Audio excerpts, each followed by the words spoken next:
Day 20 of our hunt for the squid. We have cornered it down in the middle of the ocean. It sits there on top of the water, spinning, not realizing we are coming up right behind it. Will it catch us? Nobody will ever know. Hey everybody, Whip here, and welcome on back to Minecraft. Today we're back here in the starting guide world, and today I want to be talking about when do you start a new project inside your same Minecraft world. So far inside of this world, we have built up our starter house, we've built up a storage room, we've built up our farms, we've built up some sheep and pillager pens and cow pens, and we had some villagers in there, but unfortunately they got killed by the pillagers now in our sheep pen. We've got our nether portal, we've got our new house set up, we've got an enchanting room, we've got pretty much everything you could possibly need besides ankles, because those are now broken. But like, when Minecraft is a game about building, right? What time do you take it as a time to be like, hey, maybe I go and start a new project? We could keep adding houses to here, but I wanted this project to feel like a small little farming village. Maybe kind of like a family run joint where we have a few little farmhouses where maybe some folks come to help around, but nothing too crazy busy. I didn't want this world to feel very much like everything was kind of like over the top. This place in particular was meant to be kind of small, quaint, and cozy. But obviously, we're running out of things to build. We could build like a brewing area for some potions, but beyond that, we've kind of done it when it comes to Minecraft needed areas. We've got food, we've got enchanting, we've got a place for where villagers could be if we had them. I'm looking at you, Mr. Pillager. I'm looking at you. But anyways, that's kind of where we are at inside of this world. I've been doing a bunch of mining and I've got all these resources, and I myself am not very much of a resource hoarder inside of Minecraft. What I like to do inside this game is take my resources and use them to build things. For example, today we're going to be talking about how to move beyond your first project. When do you start that new one? When do you finally say, you know what, enough is enough, I'm moving out of here, we are moving on to do some new stuff. So today we're going to be doing exactly that. We're moving out, we are cleaning shop, we are going on to doing something brand new. And I thought those mountains right over here in front of us, oh my gosh, they killed the squid. It's gone, and they're just moving along, and now they're gone. Oh, poor squid buddy. But we're over here at this point. I thought this mountain range right here would be an awesome spot for a new base that we could build inside of our world. Now, the reason being why I'm picking this mountain range instead of something else is, one, I think it's really cool that it's just right out here over the water. I think it's an awesome spot of terrain. It'd be something really cool to build a little bit of a castle fortress of sorts on top of it. But that being said, on top of that one, a very important note in this, I'm getting this coal while we're here because we need more of it, is this is within view distance of our original project. We've got to find a way to get on top of this thing, but we can still see what we did originally. Maybe we just go over here. We can definitely see our original project. It's easy to get back and forth, which is a huge point in this one. Grabbing this iron here too, because I don't have inventory. Wait, I do. Offhand power, extra inventory slot.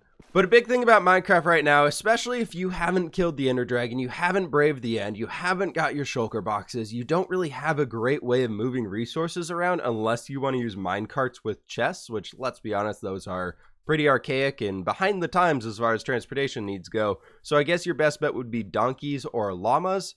So maybe a llama in a boat is probably your best chest boat option here, you know, unless the swamp one, the biome update. But anyways, up here, we've got this awesome point that's very close to our original base. If we wanted to, we could just jump off of the ledge, be in the water, grab that boat we had down there, and shuffle on back to our original base. So we can see everything we did, which, wow, that looks really cool from up here.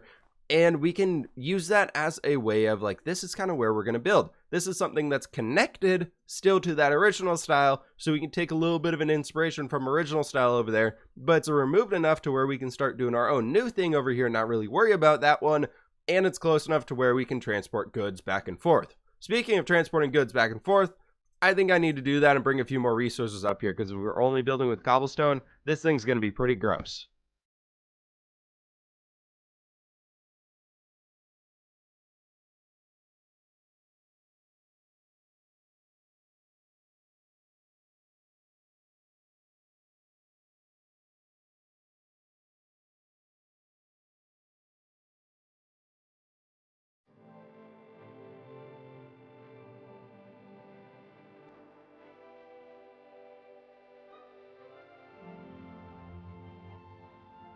All right, everything we've got that's going to be useful for today is now up here. Check all that stuff out. We've got a bunch of wood. We've got a bunch of everything we can need. That'd be kind of cool to lay out this base here together. We've got a very steep cliff right over here and that big thing right there too. But I was thinking this area right up here would be a very cool spot to do something fun. So I'm thinking we can go with like a 3x3 little tower right here. We're going to be building this whole structure today if we have enough resources to do so. And I was thinking we could bring this over, bring it over a little bit more to here, and we can do a tiny, tiny little tower right on this guy. I was thinking we could come over here and honestly just do a little 2x2. You guys know that recently I have fallen in love with these tiny towers, just these tiny, tiny little guys that are just going to be something like this. So that's going to be the whole tower. Like that's going to be the whole thing. The doorway is actually going to be probably we'll break that block open and then we can continue this going on over here and do a little bit of a diagonal wall, bring it back over this way. We'll throw some of our dirt down here, do a little bit of terraforming action and create a small bit of a hall for us or a general area where they could gather and hang for everybody who's up here. Basically a place where we could throw our chests inside and have somewhere to hang out. And this is kind of the way that we go through with planning out the build. So that's going to be 5 wide. And then this is 1, 2, 3. And if we bring ourselves out to 4, 5, 6, 7, 8, and 9, that would be 9 in the middle. And then we need to bring it out to here. So that's going to be a 7x11 box. And the end of this one, which should be pretty cool, we'll be able to do a lot of stuff with it from here. And we can actually have this come down a good ways. I think that'd be kind of cool to have it drop down a little bit further. And then say we bring what would be the center of it is right here. So I'm thinking we go to the center and then we bring one more this way. We bring ourselves out 2 blocks here. And then we have a, actually no, let's just bring it out 1 block. And then we do a 1, 2, and 3 wide gateway. And then we can bring this out another 1 block right here. And we can do another little tower that's going to be another 3x3 guy on that. And it'll be a little bit farther forward than that one up there. These are just going to be all little simple builds. This build here is to showcase that we can just leave our original place behind and start something new with the resources that we have. So we want to pick something here that is very obtainable to do, something that you have the resources more or less already to be able to finish, because that's the important part here, is that we're just kind of stretching your wings a little bit per se, to be able to come out here and build something new and cool and just have fun with it. So I'm thinking we could do something right here, bring ourselves back 1, and then that's going to kind of connect us up to this point. So maybe we just do something right here. We can make this be like a layered wall of sorts. So it'd be more something like this. I think that could work out pretty well for us. Something right there is just kind of the general idea that I want to do for the structure. But I'll tell y'all what, I think the best way to showcase build designs, at least inside of this series, is through a good old-fashioned time lapse.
There we have it, folks. We've got an awesome little base up here in the mountains that we can use and call home now, and I like it a lot. I really like the build that we were able to do today. I left this side blank for now, and I want to change up a little bit more about this build. For now, it's just very cobblestoney, right? And it's very, like, we've got a little bit of stone brick, but it's kind of like it's just topped off with a hat of stone brick on top of there and there. And I think a great way that we can start blending these together is I've got these lovely furnaces smelting up a little bit of stone for us over here, so that we can start peppering in some stone going along the tops all the way down these, mostly at the top, just so I think it'll help blend everything a little bit better and still keep it being separated from the mountain range that is all stone. So I think that's going to be a good way we can go with this one. I brought out this little bit of like a covered area so we could have some storage up here as we need, and then we've got this awesome space inside of here that we could just fill up with all of the goodies that we could ever need. We could have a little basin here, you can put your bedroom in here, your storage room, whatever you might need. And honestly, while I'm thinking about it, why don't we just put in another window right over here? So that's going to be like a boop and a boop. That should be pretty good for us. I've crafted up a bunch of spruce fence gates by accident. I accidentally shift clicked and crafted all of them, and I really regret it. So I've got these things everywhere on me right now, and I've used an entire stack of spruce logs for that. So that was fun to realize after I'd done it. It was one of those, oh, I guess we're using spruce fence gates now. And what I was thinking over here, though, is I wanted to have some way, I think honestly maybe trapdoors will be best, but I just wanted to have some way to create a little bit of an awning for these guys. So I was thinking we could do just the 5 on this side, then I'll go craft up a few more, but we can just do 5 like this, and then 5 like this right on the other side. And I think that'll be pretty good to create a little bit of a awning for the gateway itself, so it doesn't just feel so flat. But let me get all the stone in here and everything, and I'll be back with y'all after we get this place looking real nice. And there, we've done it, folks. We've got all of the stone in here. I added in some andesite as well because I felt like that worked with blending things pretty well, and I really like this build now. I think it is pretty awesome. This is definitely something that I would consider to be a pretty solid survival base to get yourself started for the first time, especially if you're looking for something to do with all of your mining resources. This is a great first option for that. And it was an even better thing to expand off of that build over there. We came over and did this one, and I think that is a great thing to mention. Is in our first build, we did a lot of things that revolved around wood and farming and everything like that. And then the beauty and joy of Minecraft for me is it's all about building. While we were building that stuff up, while we were trying to progress to get some of these lovely tools right here, we gathered up almost all of this stone. I didn't have to go farm any resources to be able to do this build that we did here today. Everything was done over the last few episodes, just kind of the grind work that was done throughout those gave me everything that we could have possibly needed to be able to get all of this stuff done.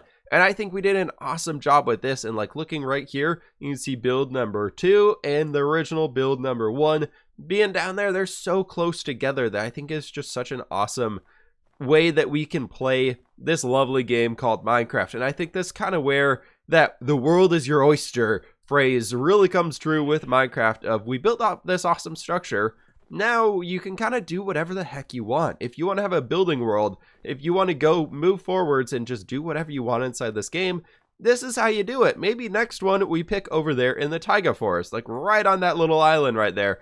Or you can go with the underwater one, retransform that shipwreck down there. It looks like there's some sea pickles and coral down in that area. Heck, you could even go off in the other direction. One thing I would say is make sure all of your builds are somewhat within view distance. Maybe not directly within render distance, and you can't always see each other because then things get a little crowded, especially if you're trying some crazy styles. But make sure in the overworld you can walk back and forth between them in just a few minutes, and you're not being forced into the nether. And then you have an ability to decorate along the pathways. Where's my staircase down? But you have a reason to decorate some pathways, some roadways that aren't just a road that you're going to build once and never travel upon again because it's so terribly long. So I think this is a great thing that we can do and kind of finish off a little bit of this series here. I know a lot of people have been really excited about this one, but I have some awesome things coming here in the very near future that I will not be talking too much about, but there's some awesome things coming along here. And what I want to finish off today's episode with inside of this series is taking a look at what happens if you do this type of a build style from here to like building something there, to like finding a new style and jumping over to that area in a world that maybe lasts, I don't know, somewhere around 3 years at this point. Let's go check it out. All right, folks, we are over here in that world I was talking about, my own long-term single-player survival world that you might all probably know by this point in time of Building with fWhip. It's a very cool world. We build a lot of things. We do a lot of cool things inside of this game, very much focused around building societies and just different things like that. And I wanted to take this spot right here as a great example of kind of what I was talking about of the building things that are kind of connected, but not really. Of like right here, we have the big old city of Papyrus. This is my desert city that I've been working on for a long time. We've got a caravan out there. We've got what used to be an iron farm over there that's now turned into just like a gladiators arena. We've got a little bit of like a suburbs, almost like a small village outside of the big city village type thing. And then down here, we've got a wandering traders camp right by an Oasis custom build that we did, where this one was very much inspired by finding a fossil inside of a ravine over here. So terraform the whole thing out into archaeological dig site. But the important things that I wanted to talk about here, and I did not land that one, is that you could see from the builds that we were looking at right over there, which you can still kind of see the structure right there off in the foggy distance. You can also see this structure here, which is very cool. So it kind of brings your eye off in this direction. And then if you look down there, you can already see the next build. This build over here is a giant old ruined castle build that I did. Just see experimenting with all these different ideas. We're not in the desert savanna environment anymore. So we went with a very ancient ruined castle. That making it ancient and ruined allows us to use a completely different build style and say like, this is what people used hundreds of thousands of years ago, and somehow there's still a wooden log, don't ask. And then they have a whole entire ruined field of where a village used to be down here. You can kind of etch out a few areas where there might have been some structures there, but overall you can see the general idea of what I was talking about there with bringing everything in here together to create a cohesive environment that you would want to explore. So you leave that one, you instantly see your next build. You reach that next build, feel like you're inside of that one, you look off into the distance again, and you instantly see the next build that you might be traveling off to. And then once you reach this one, you see more things and all these other things and everything over here. And then there's this big pathway that if you were to follow this for even just a little bit here, you see a whole terraformed forest pathway that eventually will be something totally different. And that leads us into the mess of my long-term projects of mountain range, entire farming valley village area, giant custom city, and the works. And you all kind of get the idea that I'm talking about here, where everything is just more or less growing together. Everything is growing together. They're all somewhat connected, but just far enough apart that like the way that we made this build here worked with the build that we were back in the desert is there's the forest in between it. It's a very harsh transition of changing the build styles from one over to the other. So adding just some sort of an obstacle to block the view between them, but you kind of know that there's something on the other side of it, like a road going into a forest, probably something you'd want to explore. So just using those natural points of transition into each other, you can create an awesome, just insane world. So I hope this was helpful for you all. I hope you all enjoyed this one. Please be sure to hit that like button down below. If you did enjoy today's episode, let me know in the comments below what other questions you have about Minecraft building and the works. Hit that subscribe button if you're brand new, and I will catch you on the fWhip side.